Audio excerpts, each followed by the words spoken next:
네, 여러분 약 10년 전 2014년 4월 16일 아침 8시 50분에 큰 여객선 하나가 침몰했습니다. 그 외에는 고등학생 325명을 포함한 476명이 타고 있었습니다. 그 배의 이름은 세상을 초월한다는 뜻의 세월호였습니다. 이 사건에서 정말 안타까운 것은 퇴선 명령을 듣지 못한 사람들이 구조의 손길을 기다리다가 죽어간 것입니다. 퇴선 명령을 내리고 구조에 앞장서야 될 선장은 혼자서 자기 살겠다라고 배와 승객들 다 버려두고 도망쳐 나왔습니다.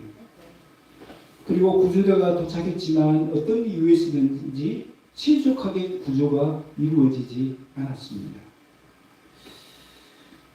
생사의 갈림길에서 어떤 사람들은 다행히 구조를 받았지만 더 많은 사람들이 구조를 받지 못해서 죽어갔습니다.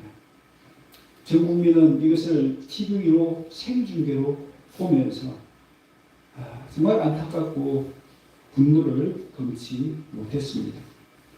그런데 여러분 영적으로 보면요, 이 세상도 세월처럼 침몰하는 배와 같은 처지입니다. 왜냐하면 하나님의 심판할 때가 점점 다가오고 있기 때문입니다. 지금 그림에 나오는 것처럼 소돔과 고모라가 불로 심판받는 그때가 있다는 것을 심판받을 때까지, 불심판 받을 때까지 그곳에 사는 사람들은 아무도 몰랐어요. 근데 세상은요, 정말 침몰한 배와 같은 이 세상을 지금 우리가 살고 있는 것입니다. 그리고 오늘도 많은 사람들은 처음 세월호가 침몰할 때 사람들이 이곳에 그냥 머무는 것이 안전하다. 많은 사람들이 이렇게 얘기했어요. 구조대가 이제 왔고, 그래서 여기 그냥 기다리면 구조대가 와서 우리를 건져줄 것이다. 여기가 더 안전하다. 라고 다들 믿었습니다. 그렇게 믿었던 많은 사람들은 안타깝게 죽고 말았습니다. 세월호처럼 침몰하는 이 세상을 살아가는 이 세상도 마찬가지입니다.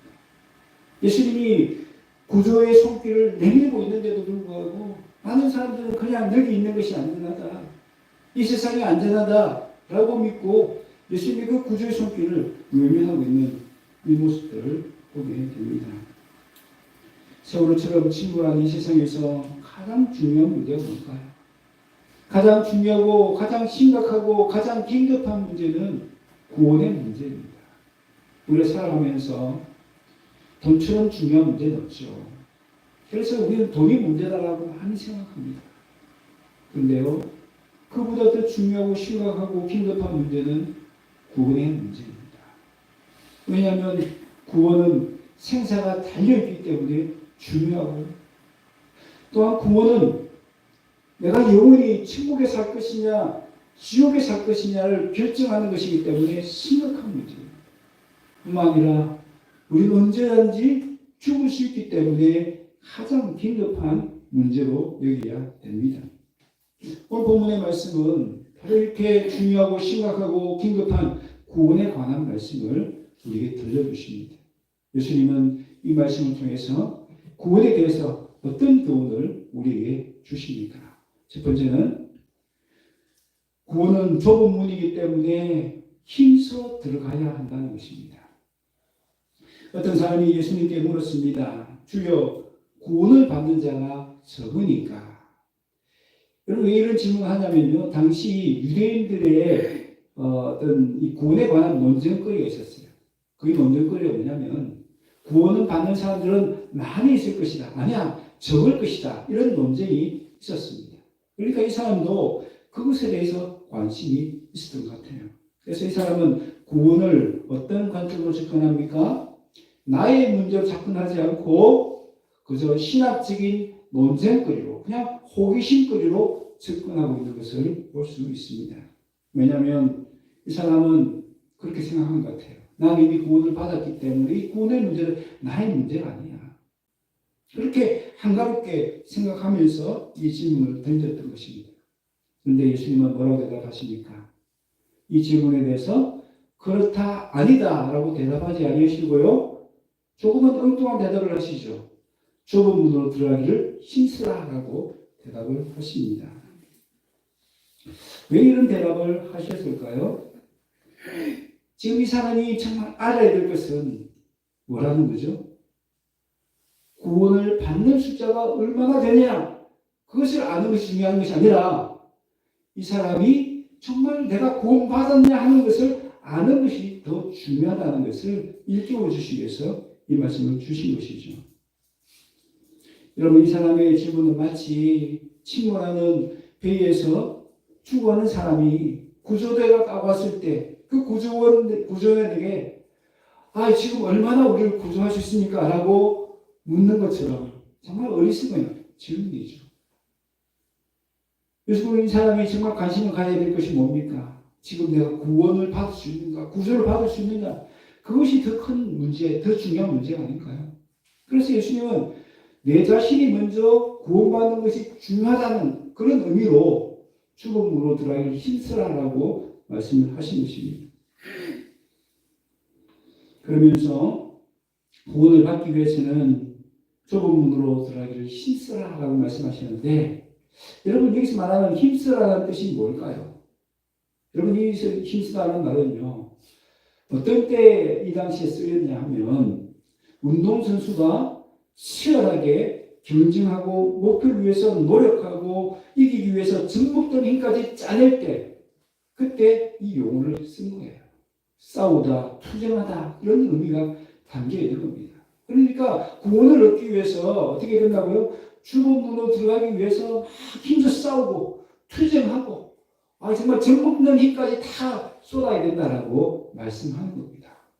자, 그렇다면 우리가 구원을 받기 위해서 그렇게 힘을 쏟아야 된다고 말씀하시는데, 이것은 도대체 어떤 의미일까요?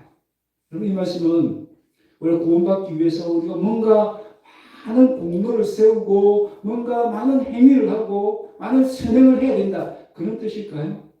아닙니다. 에베소서 2장 9절에 보면 구원은 따라합시다. 하나님의 선물. 네, 구원은 은혜로 받는 거예요. 은혜로. 하나님의 은혜를 받는 겁니다. 우리의 행위로, 우리의 공로로, 어떤 선행으로 얻는 것이 아니다라고 분명히 못 박아서 말씀합니다. 그렇다면 여기서 힘쓴다는 것은 뭘까요?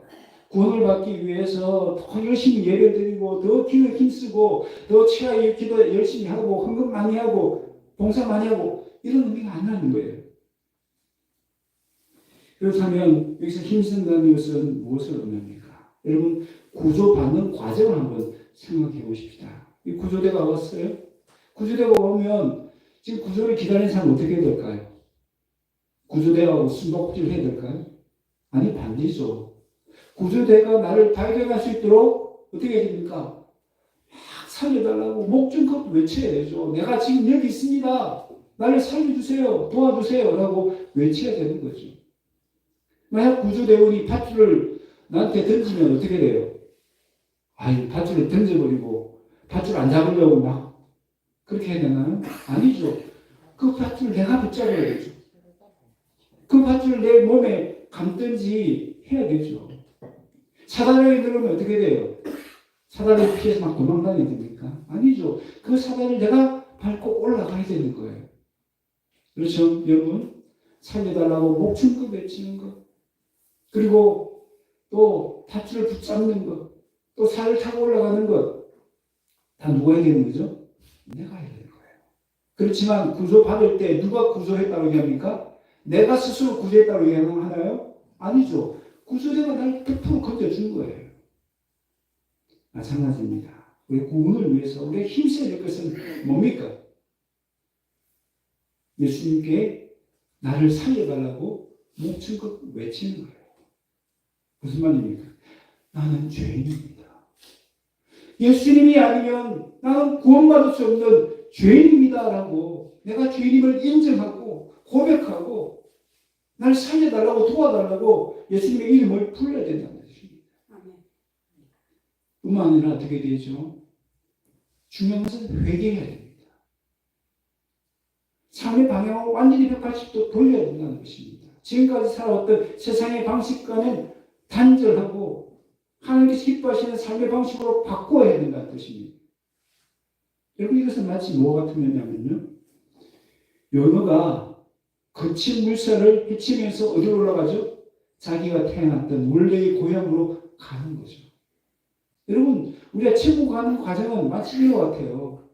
연어가 거친 물살을 헤치고 고향으로 가는 것처럼 우리는 원래의 고향, 우리의 하늘 고향을 향해서 이 세상에 거친 물살을 헤집으면서 그슬로 올라가야 하는 것입니다. 그러니까 뭐예요? 힘을 쓸 수밖에 없죠. 여러분 물살을 거슬러 올라가는 것이 힘이 들까요? 그냥 물살의 흐름에 맡기는 것이 힘들까요? 당연히 그 흐름을 거슬러 올라가는 것이 힘든 거죠. 여러분 이 세상의 가치관과 다른 생각, 이 세상 사람들과 다른 방식으로 살아가는 것이 쉬운 일일까요? 여러분 어려운 일이죠. 그러니까 힘을 쓰라고 말씀을 하시는 겁니다. 여러분 예수님이 구원자로 오셨기 때문에 우리는 100% 구원받을 가능성이 있다 없다? 100% 있습니다. 100% 있지만 그 구원받는 과정에서는 내가 어떻게 해야 됩니까? 힘써야 됩니다. 그냥 나는 이미 구원받았다라고 긴장을 풀고 마치 다 끝난 것처럼 그렇게 안일하게 나태하게 있어서는 안 된다는 뜻입니다. 구주 받을 때까지, 그죠? 구주 받는 그 가능성 100%와 이미 구원받았다는 이야기는 다르죠. 그죠? 아직까지 구원받는 과정 속에 있는 거예요. 여러분, 구원받을 때 이 사람이 힘을 풀면 될까요? 안 됩니다. 계속 그 밭을 푹 잡아야 되는 거예요. 힘써 푹 잡아야 되는 겁니다. 마찬가지예요. 구원받는 과정 속에서 우리 예수님은 힘써 붙들어야 결국 구원의 완성, 구원이 이루어지는 그 단계까지 갈 수 있기 때문입니다. 두 번째로 구원은 예수님을 알아야 구원을 받을 수 있습니다. 오늘 본문 25절에 보면 구원의 문에 들어가지 못하는 사람이 나옵니다. 참 불쌍한 사람이죠. 근데 이 사람은 문을 두드리면서 열어달라고 하소연합니다. 그러면서 왜 저를 모른 척 하느냐고 질문을 하죠. 그런데 예수님은 아주 충격적인 얘기를 합니다. 나는 너희들을 모른다.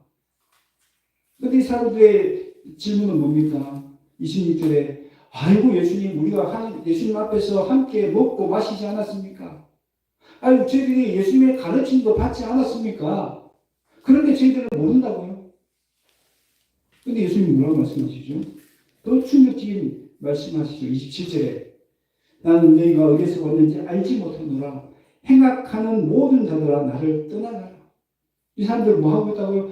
행악하는 자들. 악을 행한 자들이라고 그렇게 말씀하는 겁니다. 여러분 이 사람들은 누구를 가리킬까요? 당시에 경건하다고 자부하는 유대인들, 바리새인들과 서기관과 같은 그런 경건하다고 생각하는 사람들을 의미하는 겁니다. 그런데 예수님은 그들을 모른다라고 말씀하는 거예요. 예수님과 아무런 관계가 없는 사람이다라고 말씀을 하는 것이죠. 이것을 오늘날로 우리가 좀 적용해서 생각해 보면 무슨 뜻일까요? 내가 교회를 열심히 다니고 있고 내가 목사다, 장로다, 집사라는 그 직분을 가지고 있고 또 헌금을 많이 했고 철학기도나 봉사나 이런 일들을 많이 했다고 해서 아무리 그런 일을 많이 해도 예수님과 아무런 관계가 없으면 구원을 받을 수 있다 없다? 없다는 뜻입니다. 그러니까 중요한 건 뭐예요? 우리가 지금 여기서 예배 드린다고 같은 중요한 것이 아니라 예수님과 어떤 관계 속에서 이 예배를 드리느냐가 더 중요한 것이죠. 하나님은 우리의 겉모습이 아니라 뭘 보신다고요? 우리의 중심을 본다고 했어요. 정말 예수님을 사랑하는 마음으로 하나님을 경외하는 마음으로 예배를 드리고 있는가? 헌금을 드려도 정말 예수님을 사랑하기 때문에 헌금을 드리는가? 그걸 먼저 보신다는 뜻이죠. 근데 우리 눈에 어떻습니까? 우리 눈에는 그저 겉모습만 보이죠. 저 사람이 예배를 드리고 있네. 저 사람이 헌금을 얼마 했네. 겉모습만 보이기 때문에 우리가 착각할 수 있어요.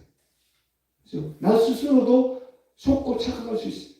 나는 예배를 드리고 있고 나는 뭔가 했기 때문에 나는 구원받을 수 있다. 그런데 그것이 아닐 수 있다는 뜻이죠. 왜요? 예수님을 모르면, 예수님과 관계없으면 구원을 받을 수 없기 때문입니다. 여러분, 이 사람의 당혹함이 얼마나 컸겠습니까? 나는 구원받을 수 있다고 생각했는데, 근데 구원의 문은 닫혀있고, 열어달라고 아무리 때를 쓰고 울고 불고 해도 열리지 않고. 근데 중요한 건 뭐예요? 예수님이 이 사람을 모른다는 거예요. 예수님과 아무런 관계가 없다는 뜻이죠. 여러분, 성경에 보면 예수님과 우리의 관계를 비유적으로 말씀해주는 장면들이 나옵니다. 예수님과 우리의 관계가 어떻게 되는가? 목자와 양의 관계가 되어야 된다. 신랑과 신부와 같은 그런 관계가 되어야 된다. 주인과 종과 같은 관계가 되어야 된다. 왕과 신하 같은 관계가 되어야 된다. 목숨을 걸고 사랑하는 친구가 되어야 된다라고 말씀하고 있습니다.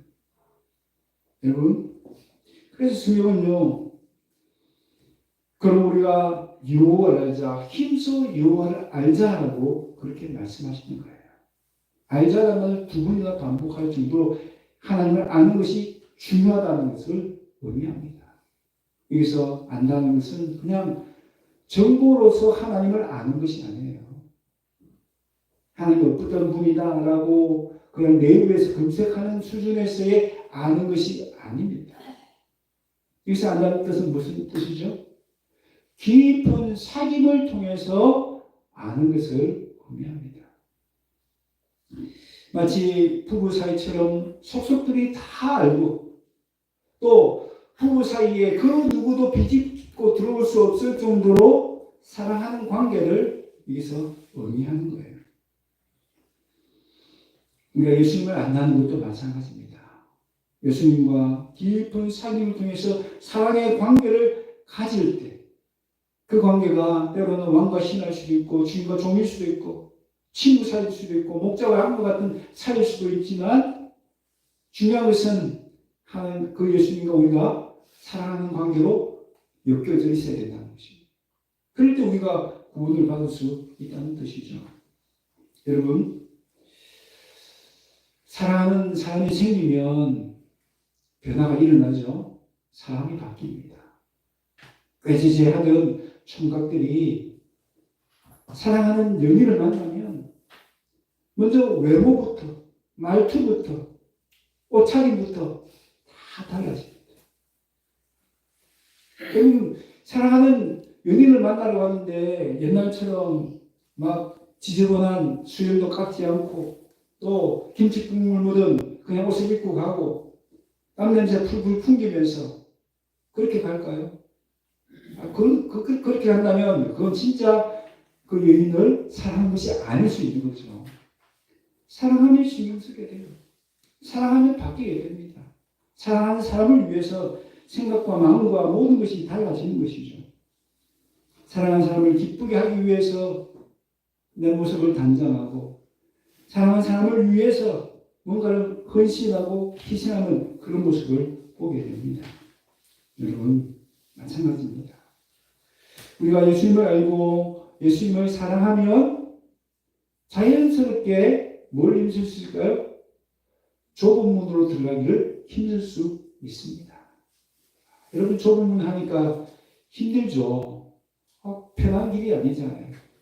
그런데 어떻게 그 길을 힘쓸 수 있어요? 예수님을 사랑하게 됩니다. 예수님을 깊이 알게 되면 그 좁은 길이지만 힘든 길이지만 그 길을 가게 된다는 뜻입니다. 그러므로 우리는 예수님을 알고 사랑하기를 더 힘써야 될 줄 믿습니다. 여러분 정말 예수님을 사랑하십니까? 예. 그것이 말로만의 사랑이 아니길 바랍니다. 세상에 많은 사람들이 서로 사랑한다 하지만 진짜 보면 그죠? 사랑하지 않는 경우들이 얼마나 많은지. 근데 우리가 예수님을 사랑한다 할 때도 마찬가지예요. 그냥 입술로만 예수님을 사랑한다. 예수님이 가장 먼저 하신 거예요. 예수님 절대 속지 않습니다. 우리의 그 사랑의 고백이 진심이 담기고 진정한 고백이 되기를 바랍니다. 세 번째로 때를 놓치면 구원을 받을 수 없습니다. 25절의 비유를 보면 한 번 닫힌 문이 다시 열립니까? 다시는 열리지 않습니다. 사람들이 와서 아무리 두드리고 민호를 넣고 울고 보고 때를 써도 구원의 문은 다시 열리지 않습니다. 여러분 구조에도 보면요. 골든 타이밍이 있습니다. 적기가 있습니다. 적기. 딱 적당한 때. 그때를 놓쳐버리면 어때요? 더 이상 후회를 하고 화를 내고 슬퍼해도 만회할 수 없어요. 구조할 수 없습니다. 세월호가 침몰할 때 더 많은 사람을 구조하지 못한 이유도 바로 구조의 골든 타임을 놓쳐버렸기 때문이죠. 마찬가지로 우리가 구원을 받는 것도 때가 있습니다. 전도서 3장 1, 2절에 보면 범사에 기한이 있고 천하 만사가 다 때가 있나니 죽을 때가 있고 또 태어날 때가 있다라고 말씀하십니다. 여러분 구원을 받는 것도 때가 있습니다. 고린도후서 6장 2절을 보면 내가 은혜 베풀 때에 너에게 듣고 구원의 날에 너를 도왔다 하셨으니 보라 지금은 은혜 받을 만한 때요 보라 지금은 구원의 날이로다. 아멘. 우리 하나님이 은혜 베풀 때 또 우리 하나님이 구원을 베푸는 그날 그 은혜를 들어야 되고요. 또 도와달라고 외쳐야 된다는 뜻입니다. 지금이 바로 그런 뜻이죠. 여러분 성경에 보면 부자와 나사로의 비유가 나옵니다. 여러분 그 당시 부자는요. 하나님께 복을 받은 사람이다라고 생각했습니다. 하나님 얼마나 그 사람을 사랑하고 복을 줄 수 있으면 저렇게 부자가 됐을까라고 생각했다는 뜻입니다. 그러니까 자타가 다 어떻게 생각했어요? 저 사람은 죽으면 어디 간다? 천국 간다. 다 그렇게 생각했어요. 그리고 그 집 앞에 있던 그 거지 나사로. 그 당시 사람들은 저 사람이 저렇게 거지로 사는 것은 하나님의 벌을 받아서 그렇다라고 생각을 했어요. 그러니까 사람들은 다 어떻게 생각했습니까? 저 거지 나사로는 지옥에 갈 것이다 라고 생각을 했어요. 그런데 어떻습니까? 그 부자가 죽었다가 다시 눈을 떴을 때 아마도 그 사람은 죽을 때 그렇게 기대했을 거예요. 나는 이제 죽어서 눈을 뜨면 햇빛보다 더 밝은 천국에서 눈을 뜰 것이다 라고 생각했습니다. 그런데 실제는 어떻습니까? 용광로보다 더 뜨거운 그 지옥불 한가운데서 눈을 뜨게 된 것입니다. 이런 놀라운 반전이 일어난 것이죠. 거지 나사로는 지옥에 갈 줄 알았던 거지 나사로는 천국에 가고 천국에 갈 줄 알았던 부자는 지옥에 가는 그런 모습을 봅니다. 오늘 성경에도 그 얘기를 하고 있어요. 여러분 29절에 보면 사람들이 동서남북으로부터 와서 한 나라 잔치에 참여한다고 했죠. 이 사람들 누구를 말합니까? 바로 이방인들을 말합니다. 그 당시 유대인들은 어떻게 생각했냐면 이 이방인들은 지옥의 불을 더 활활 태우는 장작이라고 생각했습니다.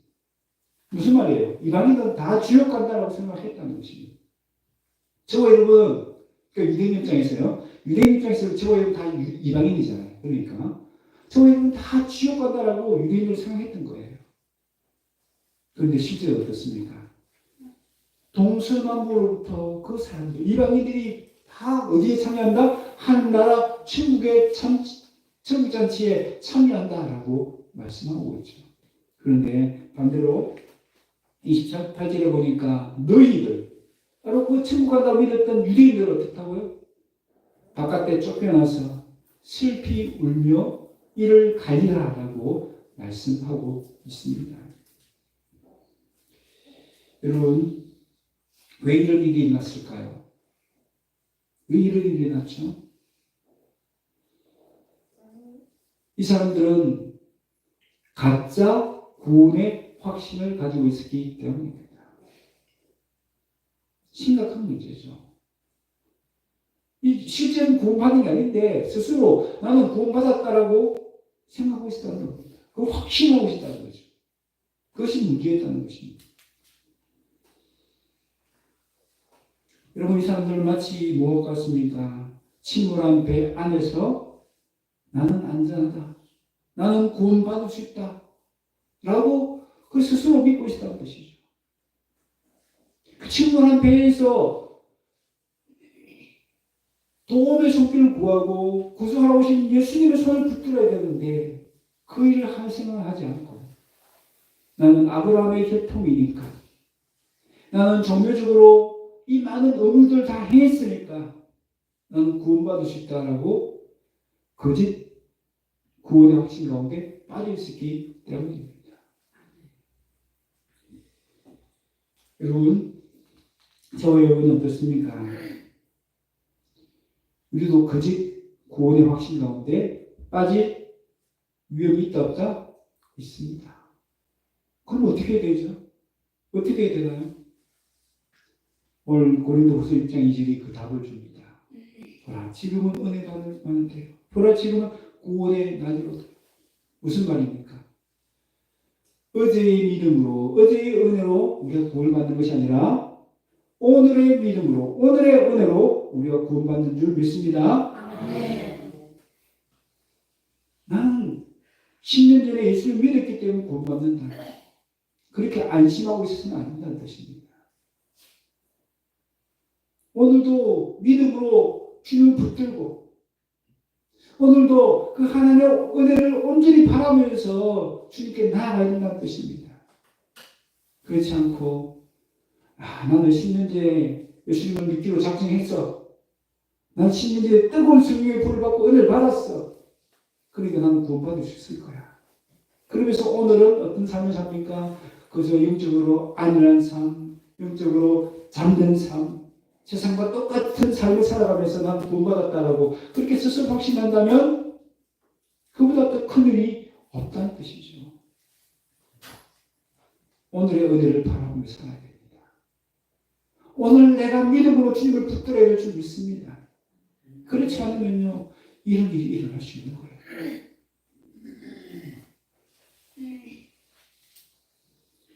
여러분, 골든타임은 점점 줄어들 수밖에 없습니다. 그래서 우리가 긴장을 해야 되는 거예요. 구원받을 때까지, 구원이 완성될 때까지 깨어 있어야 되는 겁니다. 우리는 구원을 받았지만 아직 구원이 이루어진 것은 아니에요.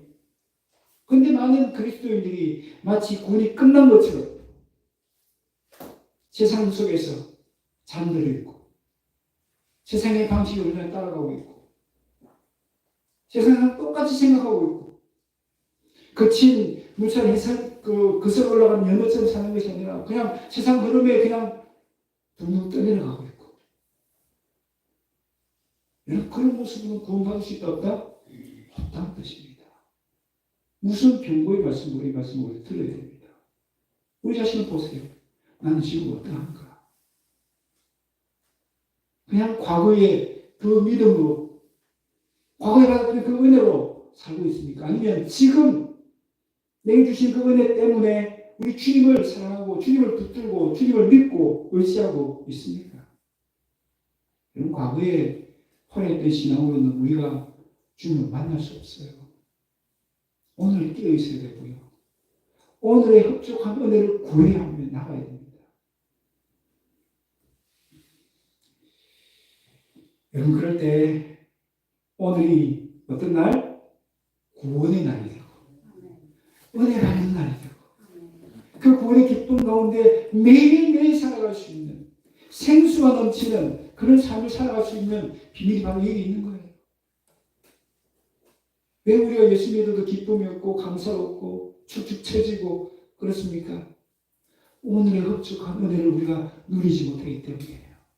그 은혜를 붙들고 그 은혜를 달라고 주님의 이름을 부르고 주님을 믿고 의지하면서 나아가야 되는데 그렇지 않으니까 오늘이 어떤 날? 구원의 날이 아니라 은혜 받는 날이 아니라 구원도 멀어지고 은혜도 툭툭 떨어지는 영적인 침체 가운데 살아가는 그런 모습으로 살게 된다는 뜻이죠. 하나님은 오늘도 우리의 은혜 베풀고 계심을 믿습니다. 아멘.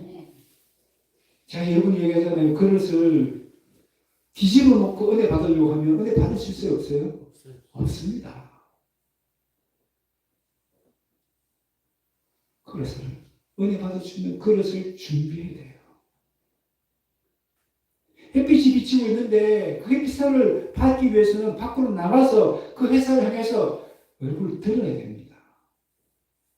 그렇지 않고 지하 동굴 깊숙하게 숨어서 왜 나는 햇빛의 은혜를 못 받나? 그렇게 하고 있으면 받을 수 있나요? 없어요. 주님께로 가야 됩니다. 햇빛을 받을 수 있는 그 자리로 가야 돼요. 은혜 받을 수 있는 그 자리로 가야 됩니다. 바로 그럴 때 우리는 은혜를 누리게 되고, 그럴 때 구원의 기쁨을 매일매일 새롭게 누릴 수 있다는 뜻입니다. 말씀을 냈습니다. 모든 사람은요, 침몰하는 배에서 죽음을 기다리던 불쌍한 인생들이었어요. 저와 여러분 다 그런 인생들. 소돔과 고모라의 그 불구덩이가 떨어질 때에 그냥 다 죽을 수밖에 없었던 우리들입니다. 그런데 우리 하나님 우리를 불쌍히 여기시고 우리를 사랑하여 주셔서 우리를 구원해 줄 수 있는 구세주로 예수님을 보내주셨습니다. 예수님을 믿기만 하면 구원을 받을 수 있는 은혜를 우리에게 주셨어요. 그 구원받기 위해서 우리가 1,000만 원을 헌금해야 되고, 그 구원을 받기 위해서 우리가 뭔가 많은 사람을 전도해야 되고, 그 구원을 받기 위해서 우리가 철학기를 몇 번 해야 되고, 그런 조건이 있다 없다? 없어요. 없어요. 얼마나 감사한 일입니까? 그런데 우리가 힘써야 되는 것이 있어요. 어떤 것입니까? 예수님의 이름을 불러야 되는 거예요. 예수님이 나의 유일한 구원자이십니다 하는 것을 믿고, 예수님이 아니면 나는 구원받을 수 없는 죄인이라는 것을 인정하고 예수님의 이름을 불러야 돼요. 예수여 나를 불쌍히 여겨주소서. 지금 예수님이 그냥 지나가고 계시는데 그냥 지나가시려고 내버려 두면 구원받을 수 있다? 없다? 없다는 뜻입니다. 예수님의 이름을 불러야 돼요. 구주로 오셨는데 제가 여기 있습니다라고 신호를 보내야 돼요. 그렇지 않고 어떻게 구원을 받습니까? 그리고 예수님이 구원의 손을 내미시면 우리가 그 손을 붙들어야 돼요. 예수님을 붙들어야 돼요. 그래야 구원을 받을 수 있습니다. 그런데 오늘도 많은 사람들은 스스로 살아보겠다고 몸부림칩니다. 예수님의 그 구원의 손길을 뿌리치고 거절하고 있는 안타까운 모습들이 얼마나 많이 있습니까? 예수님만이 유일한 구원자이심을 믿으십니까? 네, 믿으시길 바랍니다. 예수님만이 우리의 유일한 구원자가 되십니다. 그러면 우리는 돈을 찾고 사람을 찾고 권력을 찾고 성공을 찾는 것이 아니라 누굴 찾아야 됩니까? 예수님을 찾아야 돼요. 예수님을 찾는 것이 뭡니까? 좁은 문으로 들어가기 힘쓰는 거예요. 예수님의 이름을 부르는 것이 좁은 문으로 들어가는 것이 힘쓰는 것입니다. 예수님을 믿고 의지하는 것이 좁은 문으로 들어가기를 힘쓰는 거예요.